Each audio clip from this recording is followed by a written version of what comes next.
Olá! Eleições americanas hoje. Será que amanhã vamos saber quem ganhou a presidência? Se foi Trump ou se foi Biden? Ou será que amanhã nós vamos saber que ninguém ganhou? De qualquer maneira, a gente pode esperar uma volatilidade muito grande para os mercados. Nesse vídeo eu estou falando mais sobre Bitcoin. Vou só te mostrar o que aconteceu com o Bovespa e o S&P hoje. Mas a gente vai falar sobre Bitcoin e sobre a possibilidade de Bitcoin estar se desacoplando do S&P, que embora tenha a chance que a gente possa ver aí uma queda muito grande, eu tenho falado sobre essa possibilidade dessa queda já faz tempo, se bem que agora com a inflação nós vamos ter que medir o desempenho do S&P no gráfico indexado pela inflação, né? Daqui para frente eu acho que esse gráfico vai ser imperativo, é o gráfico que eu uso sempre, porque se começar a ter muita inflação, o mercado tem que subir de acordo com a inflação apenas para ficar estável, não é isso mesmo? Mas aparentemente o Bitcoin está se desacoplando e tecnicamente ele está mostrando que tem um potencial de alta muito grande. Nesse momento mesmo, já vamos ver, ele está dando indicação de alta, está rompendo resistências. Mas em função dessa volatilidade muito grande, eu quis trazer nesse vídeo um alento para você que é hodler de Bitcoin. Para quem não sabe, hodler foi um trocadilho que alguém fez quando disse que ia estar holding Bitcoin. Ele trocou o D pelo L, então ficou hodling. E aí a turma assumiu o hodler, então é hodl, H-O-D-L. HODL é quem segura Bitcoin e não faz trade com Bitcoin, não põe os seus Bitcoins numa exchange. Então eu quero trazer esse alento que são as considerações do Michael Saylor, que é um cara que virou celebridade no mundo das criptomoedas, porque eu já vou mostrar, mas ele envolveu a empresa dele profundamente com Bitcoin. Então, vamos lá, vamos rapidinho ver a parte de análise técnica e depois eu até preparei uma palestra com PowerPoint e vou te mostrar aí, ainda não está na sua versão final, mas eu vou apresentar aqui em primeira mão para você esses conceitos do Michael Saylor. Então, primeiro quero prestar homenagem aqui ao white paper, já que fazem 12 anos, fez agora dia 31 de passado agora, Halloween, foram 12 anos do lançamento desse papel, desse white paper, Bitcoin, a Peer-to-Peer Electronic Cash System. Ficou conhecidíssimo, são 9 páginas em que Satoshi Nakamoto apresenta os conceitos do Bitcoin e conceitos que mudaram o mundo, estão mudando o mundo e vão mudar ainda muito mais. Então vamos lá, vou aqui para o terminal enfoque, vou fechar essa página aqui, vou chamar aqui o terminal enfoque e vamos espiar primeiro o S&P. Vem comigo aqui, está o S&P, o que ele fez hoje? Bem, eu acho que o mais importante é que a gente está vendo que ele rompeu o topo histórico, não teve força para continuar, entrou para dentro de novo, foi tentar fazer um novo topo, falhou em estabelecer um novo topo. Isso tudo, meu amigo, minha amiga, mostra a perda de força do ímpeto de alta que o S&P estava. Nós estamos no nível histórico mais alto, muito próximos do nível histórico mais alto, e temos esse gatilho aí, temos esse que pode ser um catalisador muito grande, que é essa eleição, que ninguém sabe ainda o que vai acontecer. Tem gente que diz que o Trump já ganhou, tem gente que diz que o Biden já ganhou. Vamos esperar para ver. Função do mercado está muito alto, eu acho que a chance de ele ter uma correção, seja qual for o resultado, é grande. Se Biden ganhar e levar o Senado, eu acho que o mercado vai ficar mais calmo. Mas se o Trump ganhar, ou se Biden ganhar apertado e o Trump começar a querer judicializar o processo, eu acho que a chance do S&P ter uma queda muito grande muito forte, é muito grande. O Bovespa hoje acabou acompanhando o S&P e teve uma alta, mas ainda não mostrou absolutamente nada, né? eu estou vendo uma formação de topo aqui, acho que as chances de que a gente faça uma acumulação de continuação desse movimento de alta aqui é grande. Acho que isso pode evoluir para uma bandeira. Até porque quando a gente olha o dólar, a gente fica com peninha do Brasil, né? O dólar está aí confirmando as análises que a gente tem feito aqui, de que o fato de ele ter rompido esse nível importantíssimo de resistência colocou ele nessa tendência de alta de longo prazo, que já teve um primeiro movimento. Isso aqui é uma acumulação que deve resultar numa acumulação de continuação. A gente vai poder falar isso quando romper esse nível, que é o último topo aqui, próximo do 6,590 e pedrada aqui, né?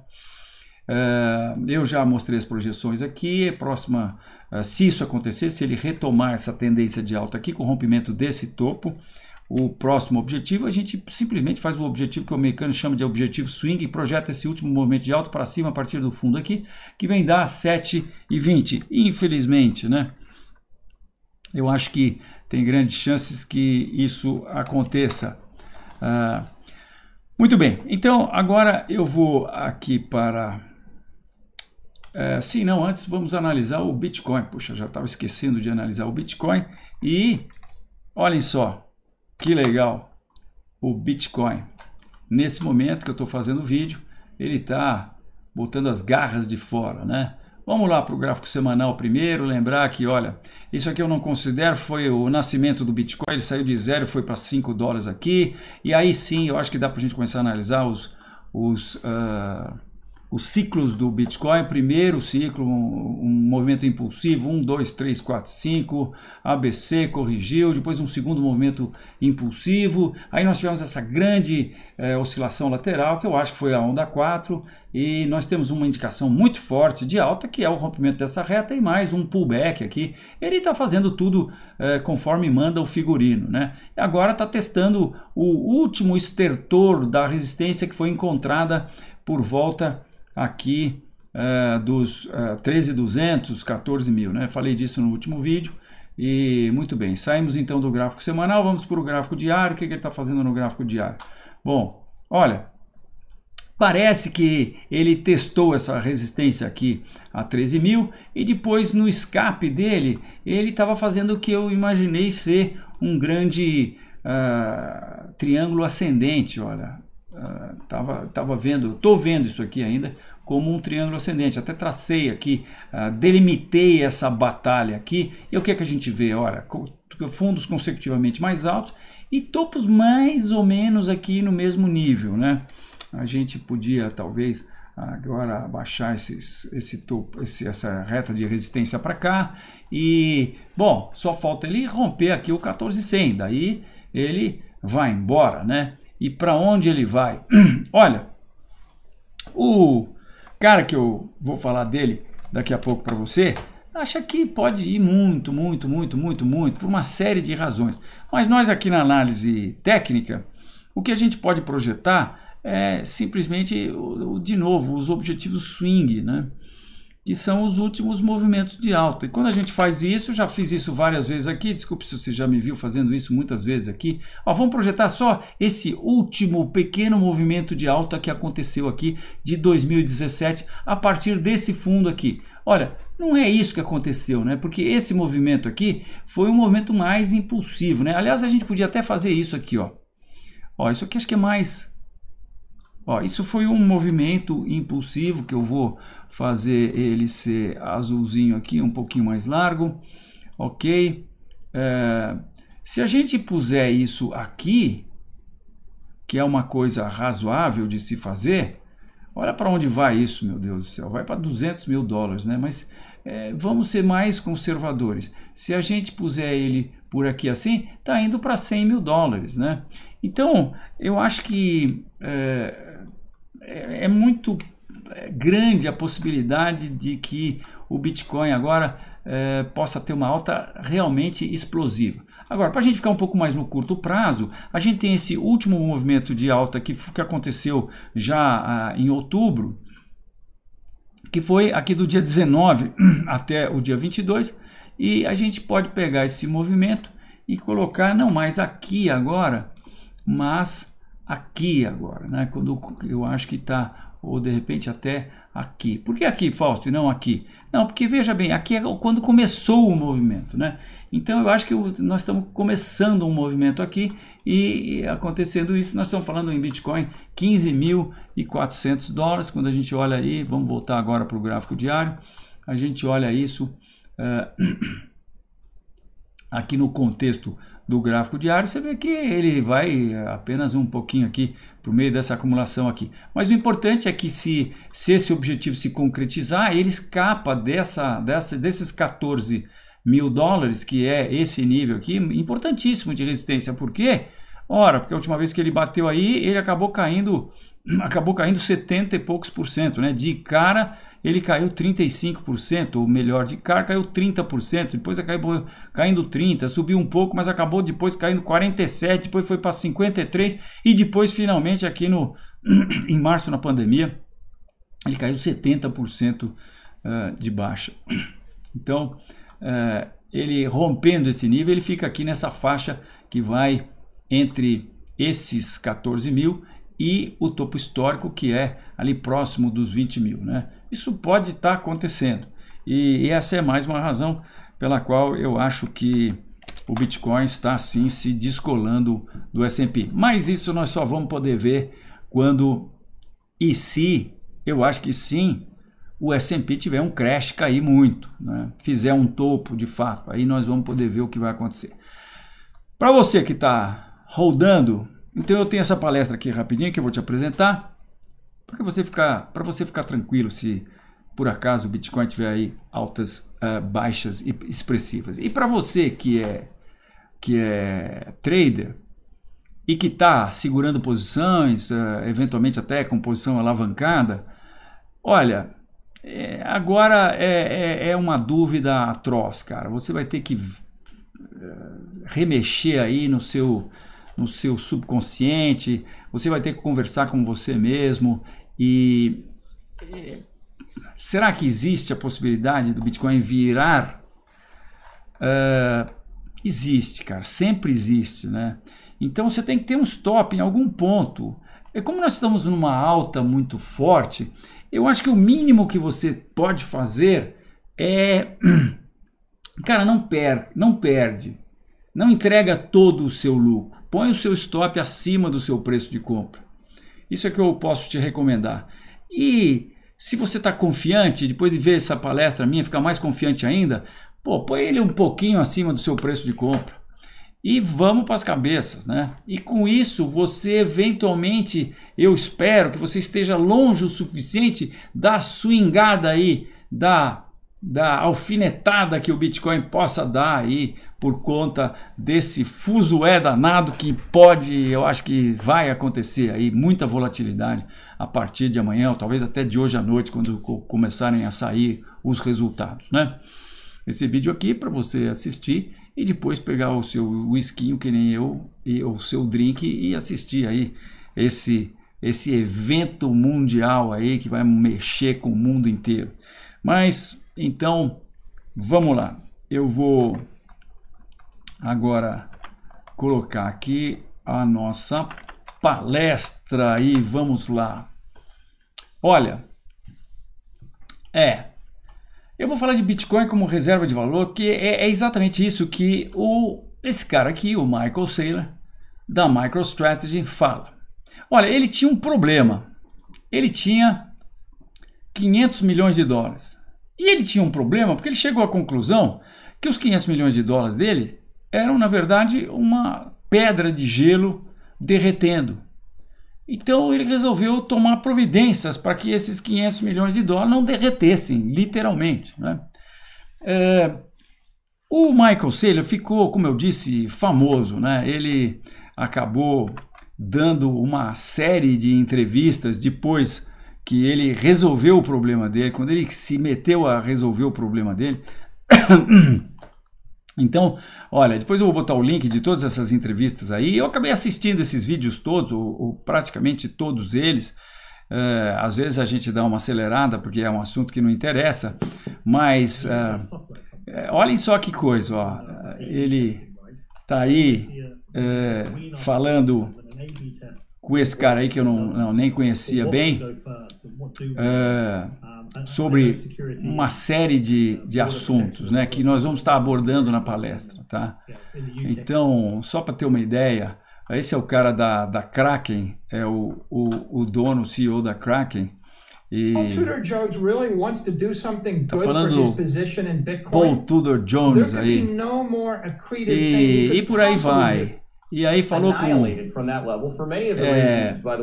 com esse cara, que essa foi uma entrevista muito boa, esse cara prensou ele bastante e ele não arredou o pé, ele diz que, pô, isso aqui fala pra caramba. Isso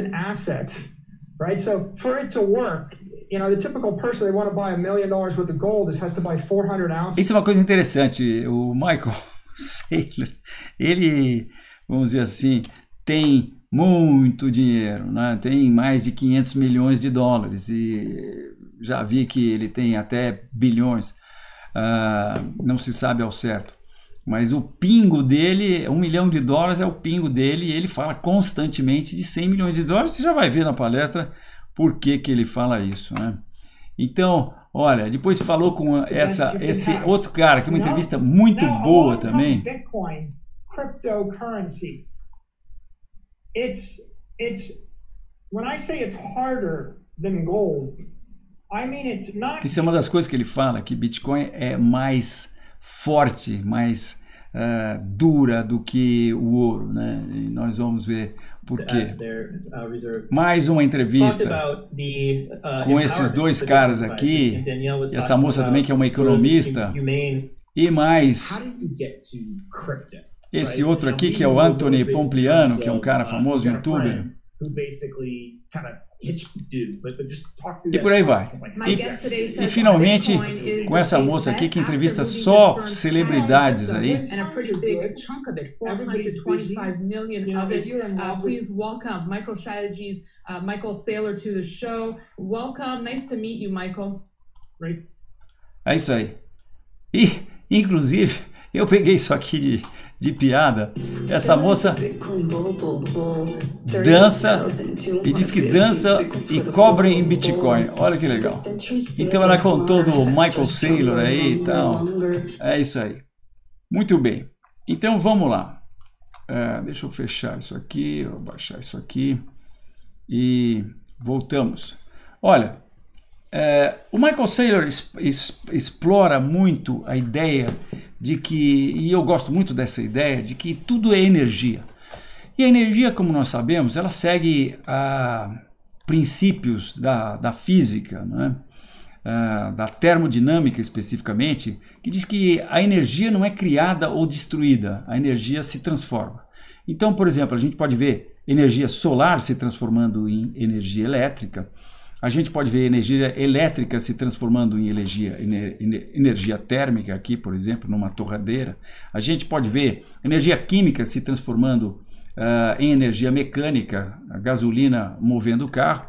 E aí o Michael Saylor traz um conceito novo, que é o conceito da energia monetária. E a grana que ele tem, os 500 milhões de dólares que ele tinha, ele entende como sendo energia monetária. E a energia monetária, ela pode ser transformada também. Por exemplo, se você usa esse monte de dinheiro para comprar uma casa, você transforma essa energia monetária, que é uma energia líquida, que você pode ter liquidez a qualquer momento, num processo imobilizado, né? Agora, o grande problema de todo mundo que lida com energia, por exemplo, quem lida com uma rede de transmissão de energia elétrica e quem lida com energia que está num carro também, ou energia elétrica, ou energia de uma hidroelétrica, por exemplo, é que essa energia tem que ser conservada, você não pode ter vazamentos de energia, né?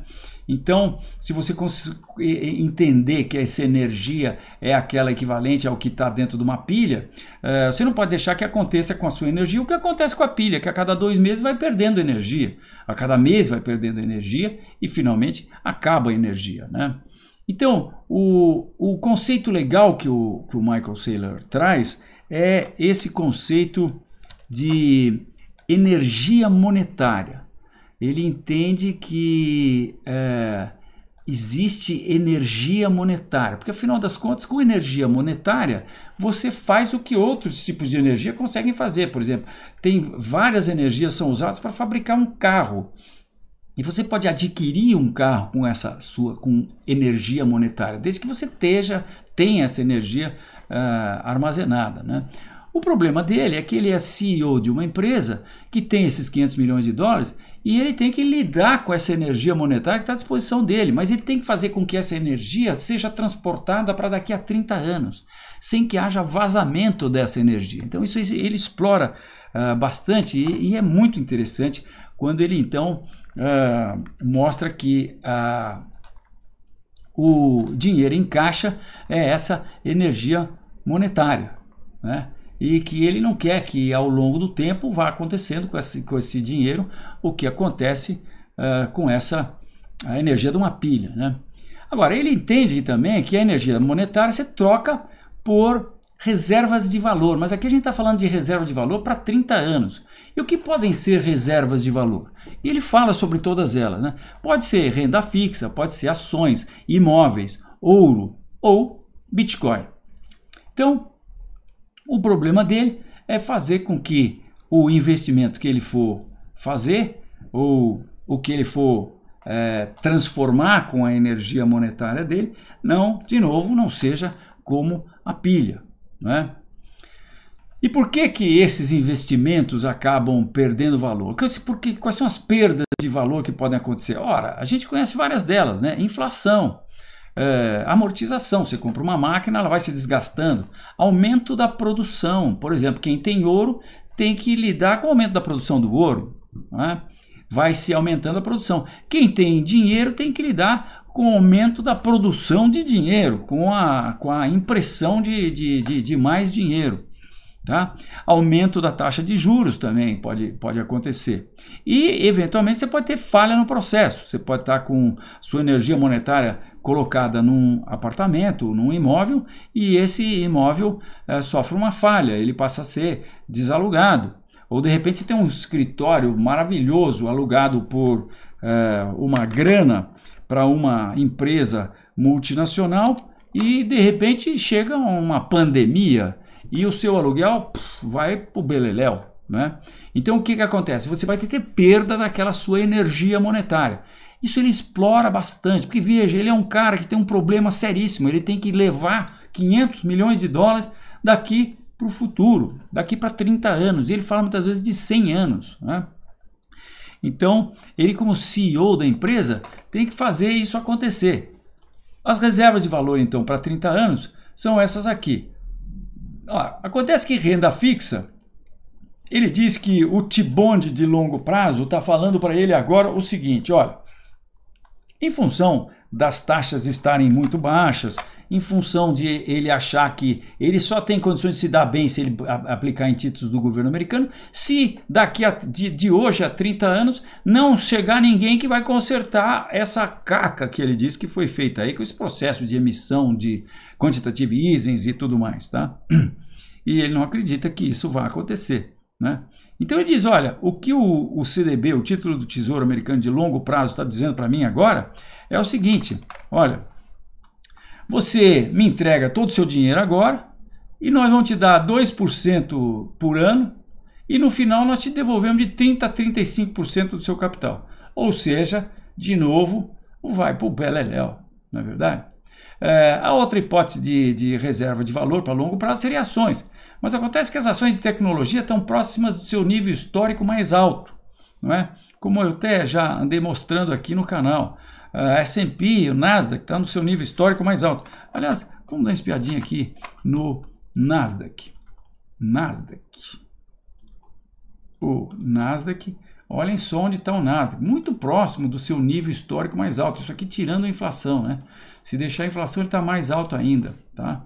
Então, a chance que isso aqui corrija é muito grande, não é? E depois nós estamos falando de ações a renda variável. Quem garante que isso vai estar onde daqui a 30 anos? A chance tem uma chance, digamos assim, grande de perder energia monetária e, de novo, a gente entrar naquele esqueminha da pilha diminuindo, né? A outra hipótese seria ações, mas aí os impostos comem uma boa parcela. IPTU, ITCMD, que é o Imposto de Transmissão, Causa Mortes e Doação, se ele precisar passar isso para alguém, e também a depreciação do imóvel, não é verdade? Então, de novo, você entra naquele processo lá que ele não quer. E, logicamente, então, sobram dois, o ouro e o Bitcoin. Agora, ele foi analisar o ouro e percebeu que o ouro tem um pequeno problema, que é o seguinte: o ouro, se eles começar a subir de preço, que é uma possibilidade bastante grande agora, em função disso tudo que está acontecendo, né, da inflação que está vindo por aí, veja, os mineradores de ouro irão produzir mais ouro. Imagina o ouro sair de $2.000 e ir para $4.000. Pô, os caras simplesmente vão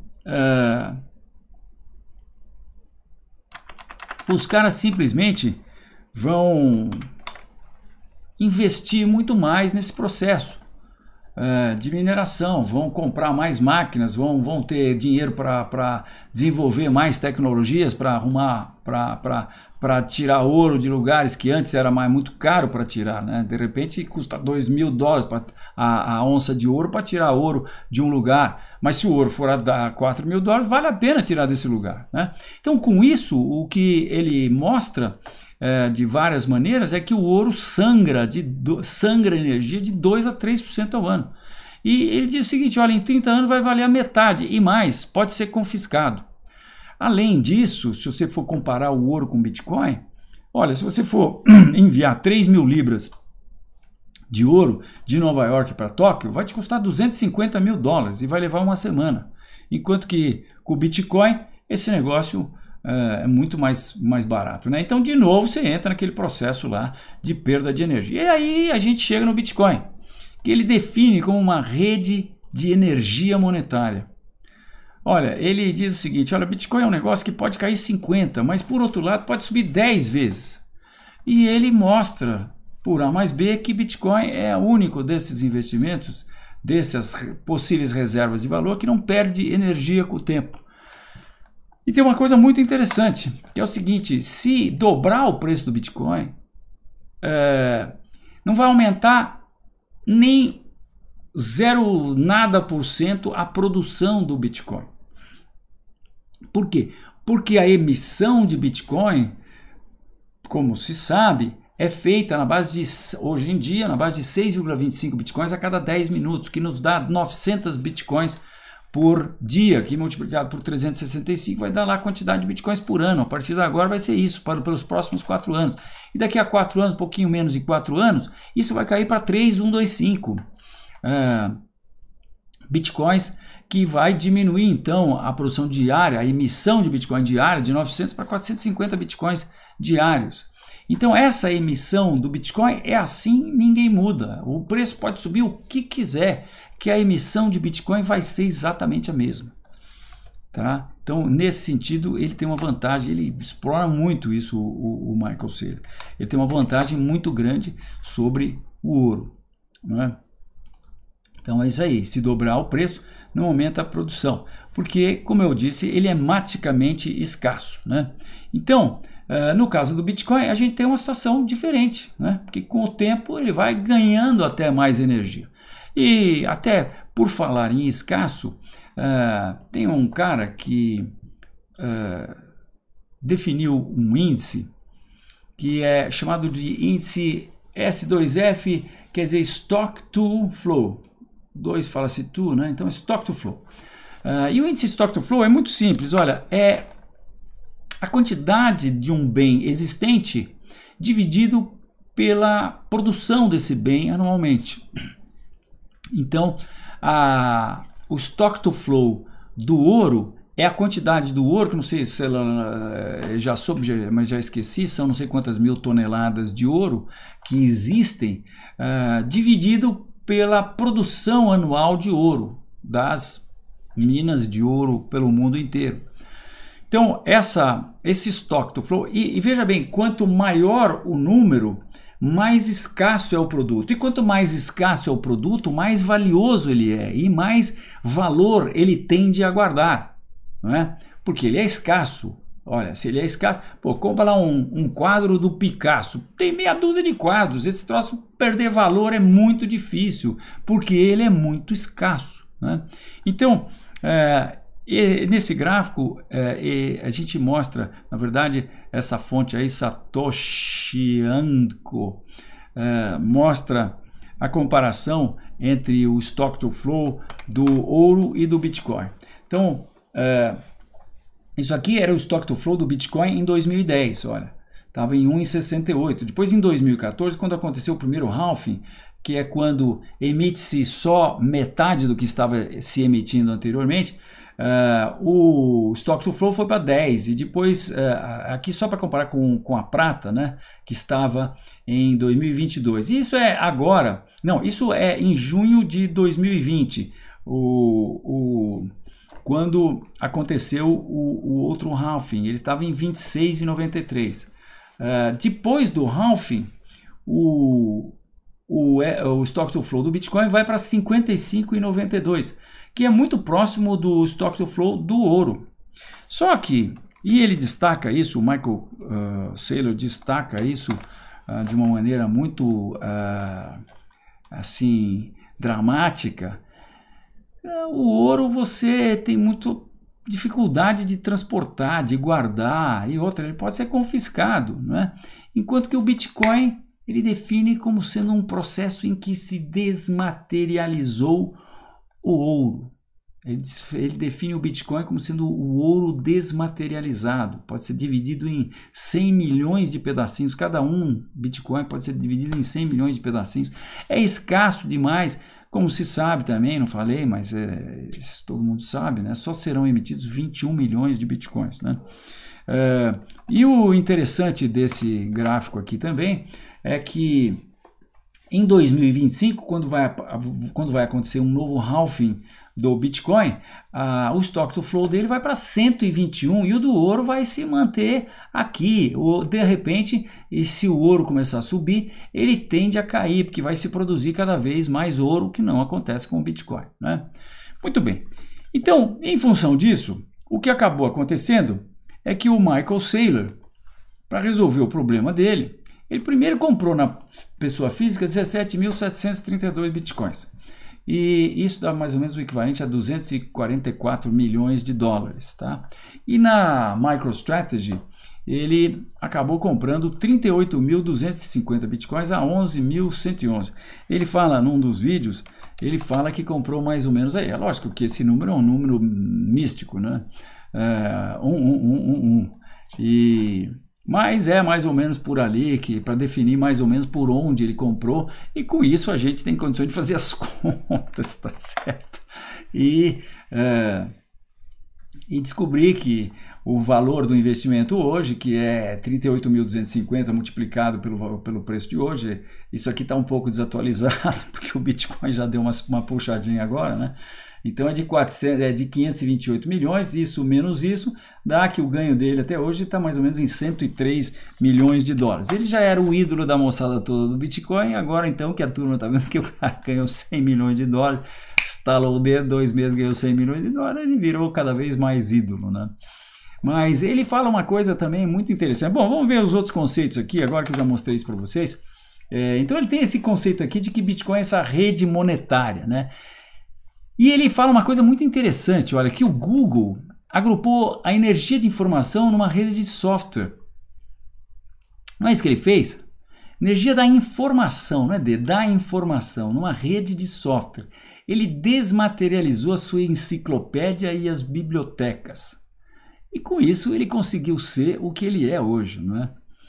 Já o Facebook agrupou a energia social em uma rede de software. Ele desmaterializou suas fotos, seus programas, suas telefonadas para amigos, suas cartas e etc. e materializou na rede dele. Já a Apple agrupou energia de dispositivos em uma rede de hardware e software e atualmente em uma rede monetária, que é o Apple Pay. Não é? Ele desmaterializou a sua câmera, o fax, o GPS, o correio e etc. e tal. E a Amazon, por outro lado, desmaterializou livrarias e lojas, reunindo-as todas numa rede de software. E aí ele diz que o Bitcoin desmaterializou o ouro, armazenou energia monetária em uma rede de software. O Bitcoin conseguiu já uma proeza. Ele, depois de ter criado essa rede, diz o Michael Saylor, ele conseguiu armazenar essa energia monetária numa rede, e esse negócio já passa dos 200 bilhões e 250 bilhões de dólares atualmente, né? E ele disse que isso aí já faz, só isso já faz do Bitcoin um vencedor. E fala que tudo que aconteceu no mundo foi por conta de tecnologia. Ele é um cara de tecnologia, né? Como eu acho que eu já disse, ele tem 19 patentes registradas em nome dele. Quer dizer, ele é um cientista, um inventor, um cara excepcional, né? Mas vamos lá, então algumas das definições dele, né? Bitcoin versus ouro. Bitcoin é mais inteligente, mais forte, mais rápido. It's more intelligent, stronger e faster, ele fala muitas vezes nessas entrevistas dele.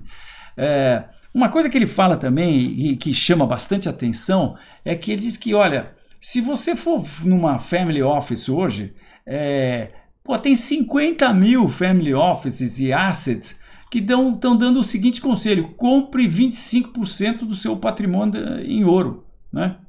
E sendo que o ouro, se subir, aumenta a produção e o Bitcoin não. Então o ouro é algo que você vai ter uma perda de energia monetária, e Bitcoin você não vai ter essa perda de energia monetária.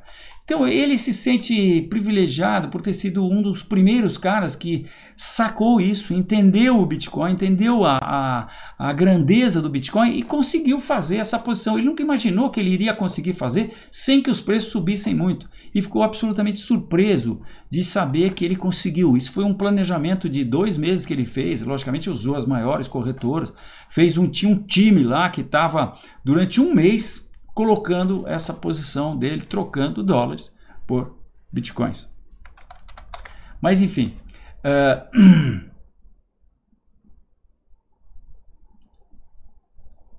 então uma coisa que ele fala também que é legal é que o Bitcoin é uma colmeia de vespas cibernéticas obedecendo às ordens da mãe natureza. E ela é protegida por um escudo de energia criptografada. Eu achei muito legal esse troço, né? E nesse quesito de preservar ou dissipar energia monetária, ele fala uma coisa também bastante interessante, que ele acha que as redes de cripto, à exceção do Bitcoin, não vão vencer. E eu nunca tinha pensado nisso e eu fiquei um pouco mais maximalista. Para quem não sabe, maximalista é o cara que acredita só no Bitcoin dentre as criptomoedas. Pouco mais porque eu acho que tem várias criptomoedas que vão prosseguir, das 7.500, sei lá quantas que existem hoje, várias vão prosseguir. Por exemplo, a Binance Coin, que é da Binance Corretora, que você usa para pagar, se você usar para pagar sua comissão na Binance, que é a maior corretora do mundo, você vai pagar sua comissão com 25% de desconto. A Link, que vai linkar os contratos inteligentes com os oráculos, tem tudo para ficar. A Engine, que vai ser a moeda de pagamento dos jogos eletrônicos. Mas esses são todas moedas de nicho, né? Ele não acha que vai ser inventado uma moeda que vai pagar o cafezinho, por uma razão muito simples. Não me dei conta disso, não tinha me dado conta disso. Isso é realmente muito legal. Olha só, sabe por que essas redes de pagamento aí não vão vencer? Porque PayPal tem 441 milhões de usuários. Desculpe, Apple Pay tem 441 milhões de usuários. PayPal, 340 milhões. Square, que é do cara do Twitter, tem 64 milhões de usuários.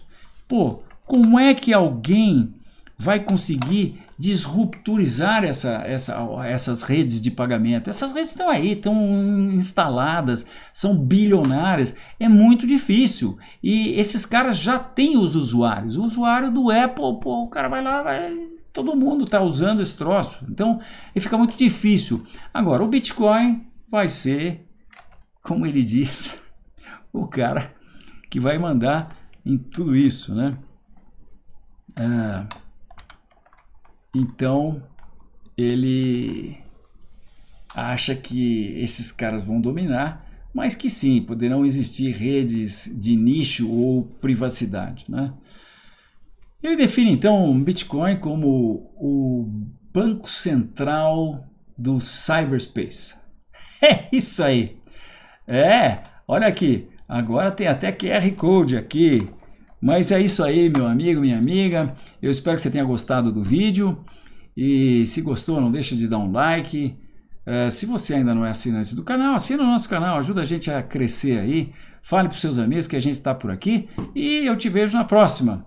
Agora eu vou fazer meu esquinho e vou comer o yakisoba que está aqui esperando ser esquentado. E vou assistir o resultado das eleições. É isso aí, um abraço, te vejo na próxima. Tchau!